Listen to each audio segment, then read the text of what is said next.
you were in charge of the New York Times or a major publication, how do you cover the Trump administration in a way that's critical, but also not hysterical? How do you strike that Yeah, balance? the only thing I know that's harder than running against Donald Trump as a candidate is covering him. He's very difficult to cover because he lies all the time. He does things that are outside the norms of how people behave, and there are a lot of Trump supporters who would admit that. He's rude to people sometimes. He's abrasive, and and lots of people voted for Donald Trump who think January 6th was an outrage, not necessarily believing that he encouraged the people to go storm the Capitol, but sitting in the White House and doing nothing about it, even when he was told by members of his family and his staff to do something. A lot of people find that outrageous. So I believe that the press should think about covering him fairly by scrutinizing what he does and not making things up. So the vice president, a big part of her speech was about there are good people on both sides, and there'll be a bloodbath if he wins. And saying those things as the centerpiece of indicting Donald Trump that are just lies, and never once holding her accountable, never once saying she's saying things that are untrue. So I'm for trying to treat everybody equally, not a different standard for Donald Trump, not an easier standard, but the same standard. Now that's hard to do because not everything is an apple to apples. But I would, so here are the baseline things I would do if the New York Times hired me as a consultant and say, we've seen the light, we no longer want to be unfair. I would say, stop writing things about Donald Trump that are unfair or false, and stop quoting Democrats saying false things about him as if they're true. That's one thing I would do. Then I would say, focus on how what he does affects the real lives of real people. Don't focus on the parlor games of Washington, or he was rude to a senator, or he made a joke that some people didn't like. Focus on what he does that affects the real lives of real people. Yeah.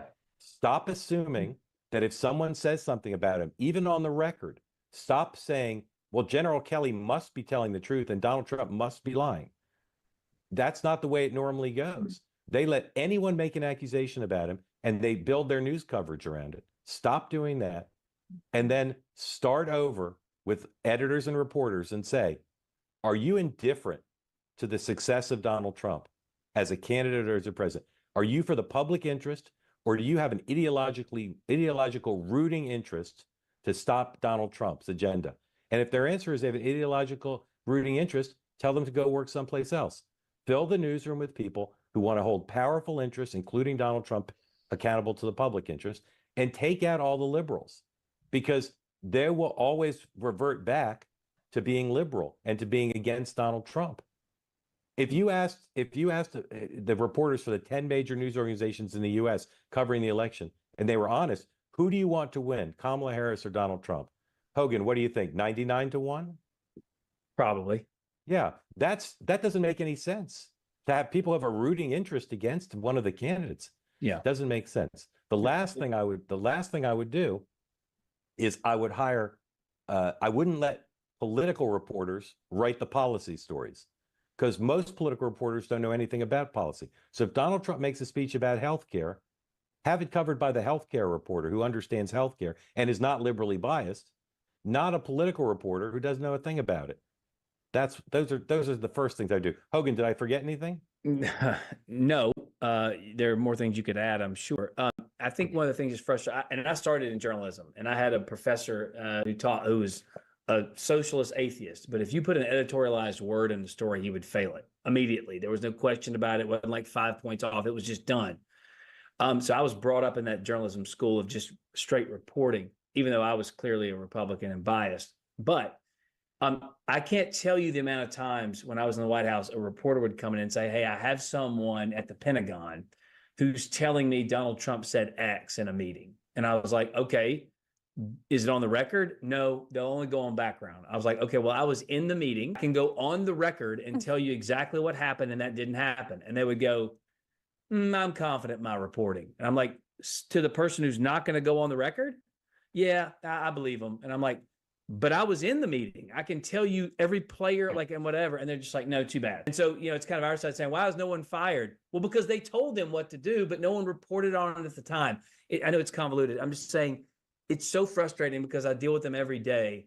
and to watch them go apoplectic, as you just said, talking about Arnold Palmer's penis at a rally, mischaracterizing it and going, ballistic when Barack Obama made a joke way more obvious and offensive just weeks prior, just kind of shows the pearl clutching and the ridiculous nature of a lot of things they try to do to us. Yeah, the same reporters, editors, correspondents who spent 3 years covering up Joe Biden's loss of mental acuity in conspiracy with the White House are the same people who are covering the Trump administration. Same people. How can the Trump administration and people who support the Trump administration think that those people who not only engaged in a conspiracy of cover-up for 3 years, but have never acknowledged their role in it, even after Joe Biden stepped down, how could any conservative, any Trump supporter say, well, that's right, those are the right people to tell the American people what's going on with Donald Trump?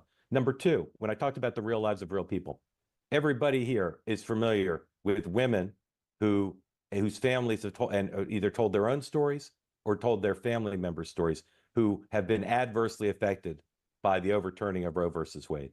Those women and their families are profiled in the news all the time. Mm-hmm. Okay. President Trump in 2016 and 2024 highlighted the stories of families whose loved ones were victims of crime by people in the country illegally. And the media never talks about those people. They never profile them. They never interview them. They never feature them. They never write about them. And I can tell you, conservative media does. And they are emotionally resonant. And that's about the real lives of real people.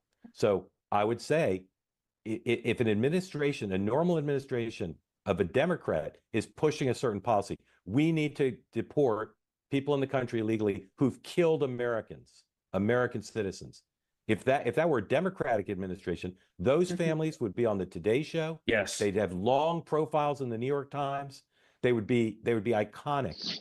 And you will never once read about them. And Donald Trump, a few days before the election at Mar-a-Lago, did an event and featured those families. And he also featured the families of a woman whose daughter-in-law died in Afghanistan. I know that happened because I watched it live on YouTube. Most people here don't know it happened because there was not a word written about it in the dominant media, not one word. And how you can justify that discrepancy, talk about the real lives of real people. Kamala Harris never called those families. That matters to those families, and it matters to a lot of military families.